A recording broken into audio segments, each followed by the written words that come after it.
In 2018, when I was a rookie in the NFL, I went to the NFL Combine. And now I'm going back to the NFL Combine in a week as a part of media, doing videos behind the scenes with YouTube and the NFL team. And they give me access to footage that I've never seen before of my 2018 NFL Combine. And we're going to dive into it. I'm going to break down my own footage. That year, I was 6'3", weighed in at 218 pounds, had 31-inch arm length, and 9.5-inch hands. My hands were above the measurement size. We won. A part of all of that, though, I did testing in the 40-yard dash, the vertical jump, the broad jump, 3-cone drill, and I even bench pressed that year. And we're going to go watch all the tape. I'm also going to watch the throwing drills and critique things. And look, what I will say is when I came out of college, I was not a finished product. If I went back today into the Combine, I'd be so much better of a player. Just technicalities with throwing and having learned for 5 years of playing. I would not be able to test as well in the running or the lifting, but I think as far as quarterback play, I'd be a lot better today than I was back then. Let's go watch the tape. This is going to be a fun one.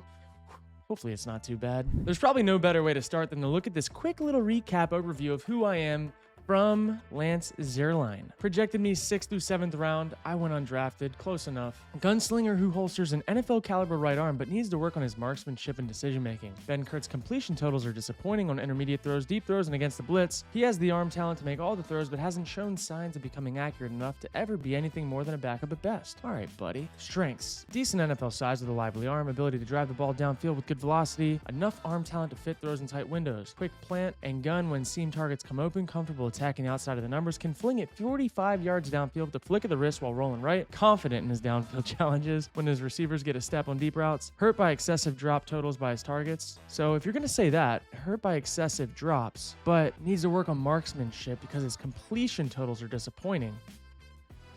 Climbs the pocket with eyes upfield, competitive scrambler, throws with a low release point. Throwing with a high release point's a negative nowadays. First off, lacks natural accuracy and placement on simple throws.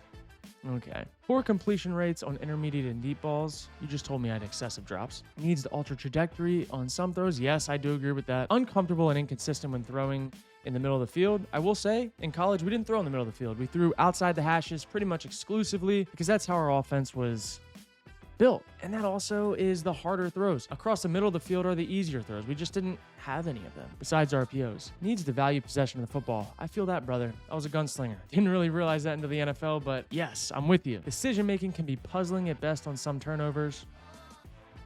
I had some crazy plays, also had some really good plays. Failed to complete even 40% of his passes when forced to scramble. Okay, watch the tape. Watch the tape. Were there open guys? Did I have to throw the ball away? Watch the tape. I'm not a numbers guy in that, right? Everything is by context. Also, my college offense did not have easy bubbles and screens, and we didn't throw the ball like that. We did not have these quick spit out throws 15 to 20 times a game to bolster your completion percentage like teams do now. But hey, all right, getting a little defensive. Gets in a staring contest with the receivers, bringing underneath coverage of the party.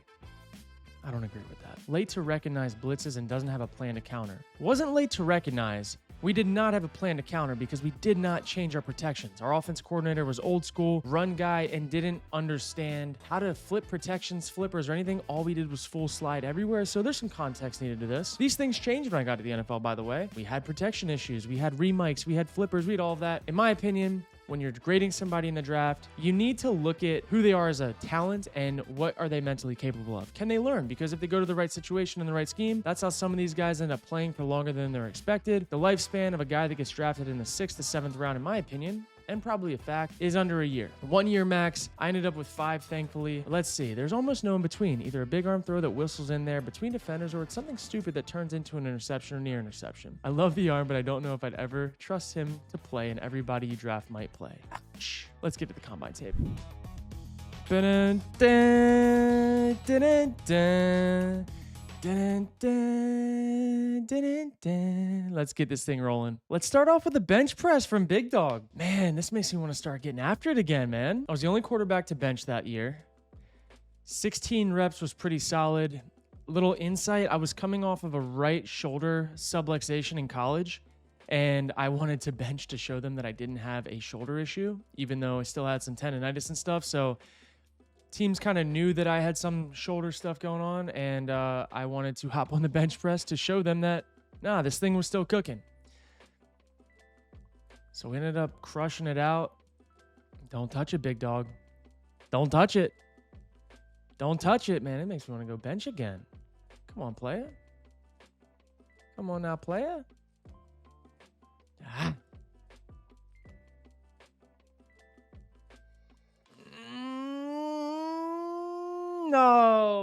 ended up with 16. I'll take 16. Not half bad for being 218. Let's move to the next one. Now let's get to the 40. I ran a 4.95. When I was in college and I was at the peak of everything before I tore my ACL, I was like a 4.75 hand time, which probably would have been like a mid to low 4.8 laser time. And looking at this now, which is so funny years removed, I just realized how bad my start was.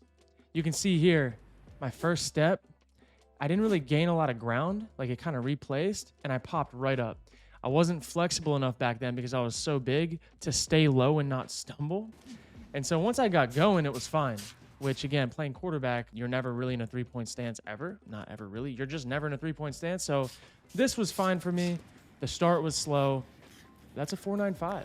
I'll take it, I guess. Makes me want to start training again, for real. All right, now let's get into the vertical jump. So I ended up with a 31-inch vert, which I wanted to get over 30. That's kind of like that threshold of, I guess, do you look at a quarterback as somewhat athletic? 30 was the number. 29 looks bad. 31 was solid. I'll take it. We had a little bit of bounce that day for me. I like it. Now let's get to broad jump. I really, really wanted a 9.6. The bounce on the broad was not as good as it was in training. I ended up with a 9.4, I believe. Is what it is. I'll take it.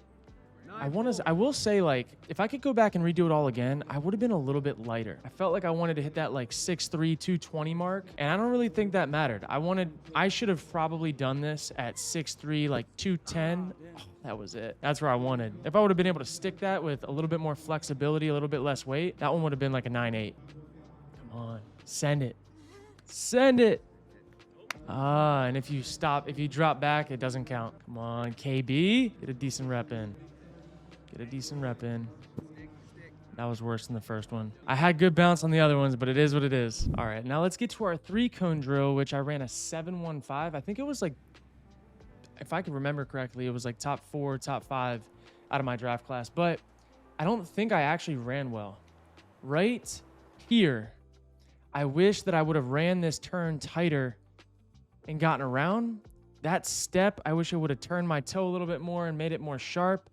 Right there, I felt like I shaved off some time, but turned this corner really well and exploded through. 7.15, not too bad, is what it is. All right, now let's get into some of the passing things. Barrett. Let's see. I hate the square box stance with the deep leg. I did not do that once I got comfortable under center with a team. 4-7 flat. 1, 2, 3, 4, 5. Plant throw, balls out. Good spot. 4-7. I think he had to turn. So we're going to concentrate most of our comments in these next few drills. I just on look the so quarterbacks much and more uncomfortable. It's crazy. talk about them. Plant This throw, is a speed balls out. out. It's a timing round. Yeah, it's a timing route. Ball placement. They have a cone just inside the numbers also, so they're going to go back. They're going to take their First drop. hitch, balls out. How many Nice steps? Yeah, spot step over drop. the You want the middle of the field and anticipation deep to come over. out. Deep in. And as far as close to those numbers as you can get the football, the better. I mean, that's what we were talking about. These scouts are up there looking for anticipation. six, They're taking seven, first step hitch, drops. balls You saw out. earlier. Josh Allen was getting back got it 10 more in front of yards. him. So that's a good leg drive. Greg Knapp was Looked actually my effortless. coach You with the want to keep Falcons, your which shoulder is crazy. platform. You want to watch And these it went guys. from there to there. Their shoulders rock and roll because all that affects accuracy. This is pretty good. And I mean, he's only getting 7 yards. Good spot. Center, DJ so Chark. Sighting. Could affect the Things you love to timing see. with some of these guys. You don't? Howie's got another All year right. of Nick Foles, and if I'm Doug Peterson, I'm saying, wait a minute, we're making another run next year. Don't I take know. away my backup. And Wentz First may hitch, not be balls ready out. for Hey. week 1. So this is, Understood. it's a curl great route. conversation because curl Howie throw. may or may not. Howie's job is to look at the long-term future, and he might flip somebody. But Doug Peterson's in the building. Oh, wait a minute, don't shake my 1, 2, backup. 3, 4, 5. First hitch, balls The out. reason why I bring that up Nice. is you say that there's a lot of evaluators that are saying, hey, maybe the way to do this is to develop somebody of Nick Spot. Foles' Yeah, ability. whenever I could just character, throw it which is right at obviously- people as hard as I Played could back the way he then, does. comfortable, Well, real Aaron comfortable. Rodgers went to JC. Oh yeah, nobody's taking it. Yeah, some people, kids in general, just develop at different It's okay. times. It Okay, might be too late little now. deep I'm fine. Kim corner. Jones, take it away. Hey, Rich, Ooh, back to drop your it in. conversation about Lamar In a game he Jackson. probably I would've asked toe the GM dragged. about him, and he said simply, "All I know is every time These I were my watched throws, him man. The live, deep he corners was with the Aaron best player Loft. on the field." 2, 3, 4, 5, 6, 7. First hitch, second. Look, I put the Ooh, college ran tape the wrong on. route. And good throw, bad throw. Then he goes 56 for a touchdown. And then he makes a throw fitting it Ooh, in that the ball window is where you go, how did he spinning. fit that Huh. throw in? Hey, The throw's hey right now. back. This kid can But spin the rock now. Kim This kid can says spin the rock. what she just quoted from a decision See. maker is Yeah. true. That's what I meant by the playground basketball analogy, which maybe was a dumb analogy, but if you ever played and you wanted to stay on